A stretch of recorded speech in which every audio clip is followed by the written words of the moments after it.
নমস্কার and I welcome to national affairs. আজকে তোমাদের পরীক্ষার জন্য খুবই গুরুত্বপূর্ণ একটা টপিক, যে টপিকটা কিন্তু পরীক্ষায় আসবে।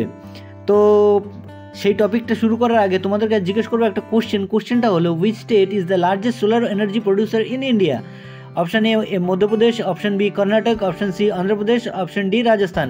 কমেন্ট সেকশনে তোমরা এর উত্তরটা করো, এর উত্তরটা আমি ভিডিওর শেষে দিয়ে দেবো। তো শুরু করছি আমাদের আজকের টপিক, সেটা হলো যে রিসেন্টলি অ্যানাউন্সমেন্ট হলো কিন্তু চন্দ্রযান 4-এর।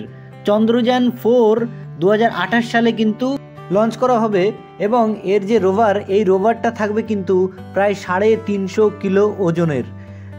গতবার যে চন্দ্রযান 3 রোভারটা ছিল সেটা কিন্তু মাত্র 30 কিলো ওজনের ছিল, কিন্তু এর যে রোভার এটা অনেক গুণ বেশি ভারী, যার জন্য এর মেন কাজ যেটা হবে সেটা হলো চাঁদ থেকে যে চাঁদের মাটি বা স্যাম্পেল সেটাকে আরও পৃথিবীতে ফিরিয়ে আনা। এটাই হলো চন্দ্রযান 4-এর মূল উদ্দেশ্য হবে। তো এটাই ছিল সবথেকে বড় আপডেট চন্দ্রযান 4 সম্পর্কে। এবার আমরা যেহেতু স্পেস নিয়ে কথা বলছি, তাহলে ইসরোর কথা অটোমেটিক্যালি চলেই আসে। তো ইসরোর স্থাপনা কিন্তু 1969 সালের 15ই আগস্ট, এবং ভারত যে নিজেদের স্পেস স্টেশন বানাবে সেটা 2035 সালের মধ্যে কিন্তু ভারত নিজেদের স্পেস স্টেশন বানাবে।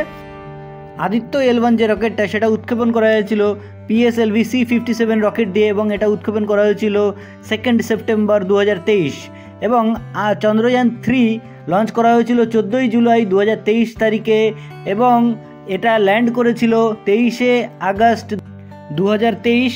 এই 23 আগস্টের দিনকেই কিন্তু ন্যাশনাল স্পেস ডে বলেও কিন্তু ঘোষণা করা হয়েছে। এবং চাঁদের যে দক্ষিণ মেরু, সেই দক্ষিণ মেরু যে স্থানে চন্দ্রযান 3 অবতরণ করেছিল সেই জায়গাটাকে কিন্তু শিব শক্তি পয়েন্ট বলেও ঘোষণা করা হয়েছে। তো এই ছিল আমাদের আজকের টপিক। এবার আমরা চলে আসবো আমাদের কোশ্চেনটাতে। কোশ্চেনটা ছিল, which state is the largest solar energy producer in India?